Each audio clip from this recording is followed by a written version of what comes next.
আল্লাহ নবী নূহ নবী দয়ার নবী আল্লাহ পাকের কাছে জানাতে লাগলেন, ও রব্বুল আলামিন, আল্লাহ পাক এই মক্কার জমিনে ইসলামটাকে প্রচার করতে গেলে আবু জেহেল, আবু লাহাব বা ওমর, এদের মধ্যে যদি কেউ একজন যদি ইসলামটা যদি কবুল করে নেয়, তাহলে ইসলাম প্রচার করার জন্য সুবিধা হবে। ও নবীর উম্মতেরা, ও আমার রাসূলুল্লাহর প্রেমিকেরা, ও নবীর উম্মতেরা, ও আমার রাসূলুল্লাহর দিওয়ানারা, ওই সময় দোয়াটা কবুল করে নেওয়ার পরে আবু জেহেল, আবু লাহাব, ওমর ফারুক এরা বসে আলোচনা করতে লাগলেন, এরা বসে মাশওয়ারা করতে লাগলেন। এই মক্কার জমিনে আব্দুল্লাহ বেটা মুহাম্মদ যেরকম ভাবে ইসলামটাকে প্রচার করছে, এই মক্কার জমিনে এটা যদি না বন্ধ করতে পারি, এটা যদি না বন্ধ করতে পারি, তাহলে আব্দুল্লাহ বেটা মুহাম্মদ আরো ইসলামটাকে আগিয়ে নিয়ে যাবেন। ওমর ফারুক ওই সময় আবু জেহেলকে বলতে লাগলেন, এ আবু জেহেল, আমি ওমর ফারুক লাহুজ্জার কসম খেয়ে বলছি, আমি ওমর ফারুক আমি মুহাম্মাদের মাথা কেটে নিয়ে আসবো, আমি ওমর ফারুক মুহাম্মাদের গর্দান নিয়ে চলে আসবো। ওমর ফারুক ওই নিয়ত করে আস্তে আস্তে রওনা দিতে লাগলেন। হঠাৎ রাস্তায় দেখা হয়ে গেলেন। নাঈম বিন আব্দুল্লাহ জিজ্ঞাসা করতে লাগলেন, এ ওমর ফারুক, তুমি কোথায় যাচ্ছ, কোথায় যাচ্ছ?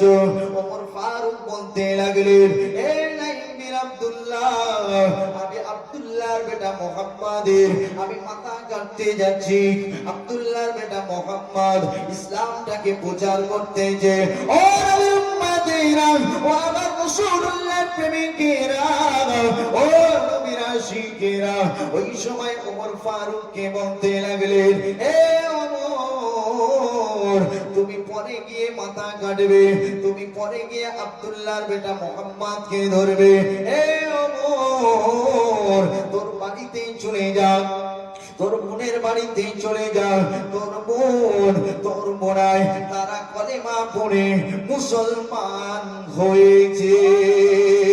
আরো জোরে, ও মুসলমানের ছেলেরা, ও আমার নবীর প্রেমিকেরা, ও আমার দাদা পীরের পাগলেরা, ও আমার বাসুদেবপুর এলাকার মানুষেরা, ওই সময় ওমর ফারুক গুটি গুটি পায় বাড়িতে এসে দরজায় আওয়াজ দিতে লাগলেন।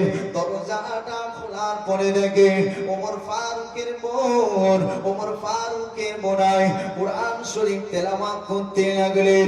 ওমর ফারুক কোনো কথা না শুনে ওমর ফারুকের বোনাইয়ের উপরে জুলুম করতে লাগলেন, অত্যাচার করতে লাগলেন। ও নবীর উম্মতেরা, ও আমার নবীর প্রেমিকেরা, ও আমার রাসূলুল্লাহ দিবানারা, ওমর ফারুকের বোন ওই সময় জানিয়ে দিতে লাগলেন, এ আমার ভাই ওমর, পরের ছেলের উপরে জুলুম করিস না, পরের ছেলের উপরে অত্যাচার করিস না। এ আমার ভাই ওমর, তোর মনে যদি কষ্ট হয়, তোর মনে যদি রাগ হয়, তাহলে আমার উপরে প্রতিশোধ নে। ওই সময় ওমর ফারুক তার বোনকে জিজ্ঞাসা করতে লাগলেন, এ আমার কলিজার টুকরা বোন, তুই কি তেলাওয়াত করছিস, তুই কি পড়ছিস, আমাকে একবার পড়ে শোনা।